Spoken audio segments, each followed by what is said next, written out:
Hello friend, good morning, जय श्री श्याम। आप लोग कैसे हैं? आपका मेरे इंडियन यूट्यूबर मोहिनी चैनल में बहुत बहुत स्वागत है। आशा करते हैं कि आप सब बहुत अच्छे होंगे। आज का ब्लॉग महालक्ष्मी हाथी पूजा का ब्लॉग है। इसमें क्या पूजा में क्या क्या पकवान बनाए जाते हैं उसके बारे में देखते हैं। चलिए शुरू करते हैं। अभी सुबह का टाइम है, चलिए किचन में चलते हैं, शुरू करते हैं। ये देखिए, मैंने गुड़ और शक्कर दोनों को मिक्स करके उसमें थोड़ा सा पानी डाल दिया और इसको गैस पर थोड़ा सा गरम करेंगे, क्योंकि ये गरम करने से जल्दी मेल्ट हो जाएगा। जब तक मैंने उसको गरम करने के लिए रखा है तब तक मैंने कुकर में छोलों को डाल दिया। इनको भी गैस पर रख देंगे बॉइल्ड होने के लिए, क्योंकि मुझे अपनी फैमिली के लिए खाना भी तैयार करना है। बच्चों का स्कूल का टाइम रहता है। ये देखिए, मैंने गैस पर चढ़ा दिया छोलों को और उसके बाद इसको देखते हैं ये कितना गर्म हुआ, कितना मेल्ट हुआ। इसको देखा है तो ये हल्का सा गर्म होकर मेल्ट होना शुरू हो गया। जब तक ये मेल्ट हो रहा है तब तक मैं फ्रिज से दूध को निकाल लूँगी, क्योंकि खीर भी बनाकर मुझे तैयार करनी है भोग के लिए। ये देखिए, मैंने दूध को बाहर निकाल लिया है। दूध को बाहर निकाल कर रख देंगे। तब तक मैं चावल को निकालती हूँ। चावल को भी वॉश कर लूँगी 3-4 पानी। ये देखिए, मैंने दूध को निकाल के बाहर रख दिया है। अब मैं चावल को वॉश करती हूँ। चावल निकालूँगी। चावल को 3-4 पानी से अच्छी तरह से धुलकर साफ़ करूँ, क्योंकि उसमें जितना गंदगी रहती है ना वो अच्छे से साफ़ हो जाएगी, एकदम क्लीन पानी हो जाएगा। तब तक मैं इनको 4-5 बार धुल कर तैयार करूँगी, धुलूँगी। और उसके बाद मैं गुड़ शक्कर का जो घोल मैंने गैस पर रखा था उसको हटा दूँगी। हटाने के बाद उसी गैस पर मैं दूध को गर्म होने के लिए रख दूँगी। जब तक दूध गर्म हो रहा है तब तक मेरे चावल भी धुलकर तैयार हो गए हैं डालने के लिए दूध में। और ये देखिए, ये यहाँ पर छोले भी बॉयल्ड हो रहे हैं और ये दूध भी गर्म होने लगा है। अब दूध गर्म हो रहा है तब तक मैं आटे को गूँथ कर तैयार कर लेती हूँ। जिस आटे से मैं, ये गेहूँ का आटा है, जिस आटे से मुझे सोला सूरा बनाकर तैयार करनी, ये गेहूँ का आटा। इसमें मैं 2 बड़े चम्मच घी डालूँगी। घी यानी आप उसको मोयन भी कह सकते हैं। मैं घी का मोयन ही लगाती हूँ, क्योंकि घी का मोयन लगाने से बहुत अच्छी खस्ता सोला सूरे बनकर तैयार होता है। इसमें मैंने 2 बड़े चम्मच घी डाला है। और मेजरमेंट क्या बताऊँ मैं आपको, आप ये अपने हिसाब से कर लीजिए। ये मैंने 2 कटोरी आटा लिया था, इसमें 2 बड़े चम्मच मैंने घी का मोयन डाला है और उसको मसल कर अच्छे से पूरे आटे में मिक्स कर लेंगे। इस तरीके से आप देखिएगा, मैं जैसे मिक्स कर रही हूँ आप इसको मिक्स करेंगे इसी तरीके से। इसमें अच्छे से मिक्स हो जाएगा तो ये आटे का लड्डू बन जाएगा। अगर आटे का लड्डू बन रहा है तो समझिए कि उसमें मोयन परफेक्ट है। और मैं इसी तरीके से मोयन डालती हूँ।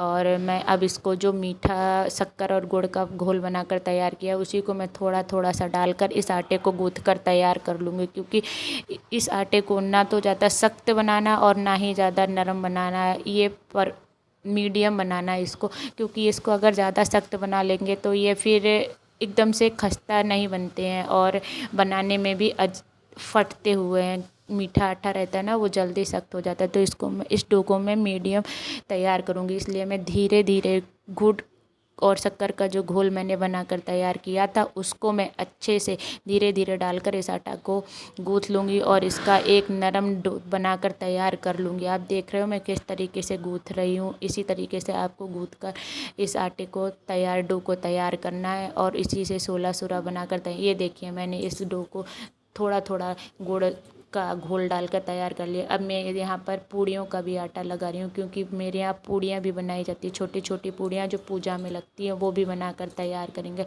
और इसी आटे से मैं 16 दिए भी बनते हैं। ये छोटा सा बेसन, थोड़ा सा बेसन मैंने जो रखा है ना, इससे मेरे यहाँ लक्ष्मी जी के गहने बनाकर तैयार किए जाते हैं। ये देखिए, मेरी खीर भी पक रही है और उस तरफ छोले भी बॉइल्ड हो रहे हैं। ये देखिए, छोले भी बॉइल्ड हो गए हैं और मैं खीर को उस तरफ ट्रांसफ़र कर दूंगी। इस पर मैं घी की कढ़ाई रखूँगी। जब तक धीरे धीरे घी मेल्ट होगा तब तक मैं गुड़ का जो डो तैयार किया है उस आटे को थोड़ा सा मसल कर नरम कर लूँगी और उसके 16 सूरे बनाकर तैयार करूँगी। ये देखिए, आप देख रहे होंगे कि किस तरीके से मेरा जो मीठे वाले गुड़ का डो तैयार किया था आटे का, वो इसी तरीके से मैं बनाऊंगी और इसको मसल कर तैयार कर लूँगी। इसकी छोटी छोटी गोलियां बनाकर मैं दोनों हाथों से गोल करके अंगूठे से दबाऊंगी। इसी तरीके से मेरे यहाँ 16 सूर्य बनाकर तैयार किए जाते हैं। आप बताइएगा कि आपके यहाँ किस तरीके से बनाकर तैयार किए जाते हैं। मेरे यहाँ तो इसी प्रकार से बनाए जाते हैं और बहुत ही टेस्टी स्वादिष्ट बनते हैं। ये सब चीज़ें फेस्टिवल पे, महालक्ष्मी पूजा में या कोई फेस्टिवल होता है, सब फेस्टिवलों का अलग अलग पकवान बनाया जाता है। मेरे यहाँ तो इसी तरीके से बनाए जाते हैं। आप बताइएगा कि आपके यहाँ किस तरीके से बनाए जाते हैं। ये देखिए, मैं इनको गोल गोल दोनों हथेलियों से राउंड करके इनको दबा कर इसमें अंगूठे से कर रही हूँ ना, तो ये इसी तरीके से बनाए जाते हैं। आप भी इनको बनाइएगा और एक बार बनाकर खाइएगा, आपको भी बहुत टेस्टी। ये देखिए, मेरे 16 सूरा बहुत अच्छे से बनकर तैयार हो गए हैं। अब मैं इनको मीडियम टू फ्लेम पर सेकूंगी, क्योंकि इनको ये थोड़े से मोटे होते हैं, तो इनको मीडियम टू फ्लेम पर सेकने में ये अंदर तक बढ़िया से क्रिस्पी सेकेंगे और खस्ता बनेंगे। क्योंकि अगर इसको हम मीडियम टू फ्लेम पर नहीं सेकेंगे और हाई फ्लेम पर सेकेंगे तो ये ऊपर से जल जाएंगे, सिक जाएंगे, यानी जल जाएंगे और अंदर से ये कच्चे रह जाएंगे। इसलिए इनको मीडियम टू फ्लेम पर सेकेंगे। और तब तक उस तरफ देखिए, मेरी खीर भी बन रही है, इधर ये भी सीख रहा है, दोनों काम हो रही है। मैं सेकते भी जाऊंगी और बनाती हूँ, क्योंकि सीखने में टाइम लगता है, बनाने में टाइम नहीं लगता है। ये तो दोनों काम होते जा रहे हैं, बनते भी जा रहे हैं और सीखते भी जा रहे हैं। इस तरीके से आप देखिएगा कि त्योहार होता है ना, तो फटाफट काम करने पड़ते हैं, क्योंकि फैमिली में बच्चों को भी स्कूल का और हस्बैंड को भी काम पर जाने का टाइम रहता है, तो उनको भी खाना बनाकर तैयार करना रहता है और ये भी पूजा के लिए पकवान भी बनाने रहते हैं। इसलिए मैं इस तरीके से दोनों साइड गैस को जलाकर काम करती हूँ, तो मेरा काम फटाफट जल्दी तैयार हो जाता है। और ये देखिए, मैं किस तरीके से इनको सेक कर फ्राई कर रही हूँ मीडियम टू फ्लेम पर। आप गैस को देख सकते हैं कि मेरी गैस मीडियम टू फ्लेम पर जल रही है और ये पकवान 16 सूरे बनकर तैयार हो रहे हैं। इसी तरीके से मैं इनको सारे सेक कर फ्राई करूँगी। और आप लोग किस तरीके से बनाते हैं बताइएगा कमेंट करके। इसी तरीके से मैंने इनको सेक कर तैयार किया। ये सीख रहे हैं, जब तक सेकेंगे, जब तक ये गोल्डन ब्राउन नहीं हो जाएंगे, गोल्डन ब्राउन होने तक मैं सेकूंगी। और यहाँ मैं बनाती भी जा रही हूँ, देखिएगा आप किस तरीके से। अब मैं इसके बाद पूड़ियाँ भी बेलूँगी। छोटी छोटी पूड़ियाँ बनाई जाती हैं, उनको भी मेरे यहाँ 16 पूड़ियाँ बनाई जाती हैं, जिनको बहुत लोग अठवाई भी बोलते हैं, टिकिया भी बोलते हैं, छोटी पूड़ी भी बोलते हैं। इस तरीके से पूजा में बनाई जाती है। ये देखिए, खीर बनकर तैयारी हो गई। इसके खीर के भी चावल पक गए। अब मैं इसमें थोड़ी देर में शक्कर डालकर खीर को पकाऊंगी। और ये देखिए किस तरीके से मीडियम टू फ्लेम पर सेक रहे हैं। ये देखिए, खीर भी बन रही है और दोनों साइड काम हो रहा है। उधर सूरे भी बन रहे हैं, इधर खीर भी बन रही है। इसी तरीके से मैं दोनों साइड काम कर रही हूँ, क्योंकि जल्दी से हो जाए, बच्चों का स्कूल का भी टाइम रहता है। इसी तरीके से मैं दोनों साइड मैनेज कर रही हूँ।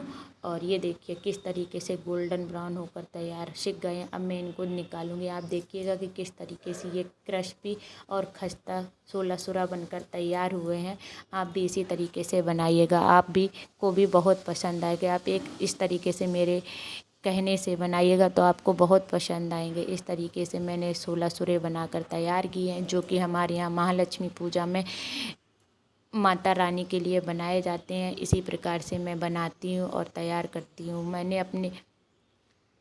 इसी तरीके से मैंने सेक कर तैयार कर लिए हैं। एक बैच मेरा 16 सूरा का सेक गया। अब इसी प्रकार से मैं दूसरे बैच में भी थोड़ा थोड़ा करके सेक लूँगी, सेक कर तैयार करूँगी। ये देखिए, मेरे चावल की खीर भी पक कर तैयार हो गई। अब मैं इसमें शक्कर डालूँगी और शक्कर डालने के बाद थोड़ी देर और पकाऊँगी, यानी कम से कम 5-10 मिनट और पकाऊँ, क्योंकि ये शक्कर डालने से थोड़ा सा पानी छोड़ देती है, तो वो अच्छी नहीं लगती है जब खूब।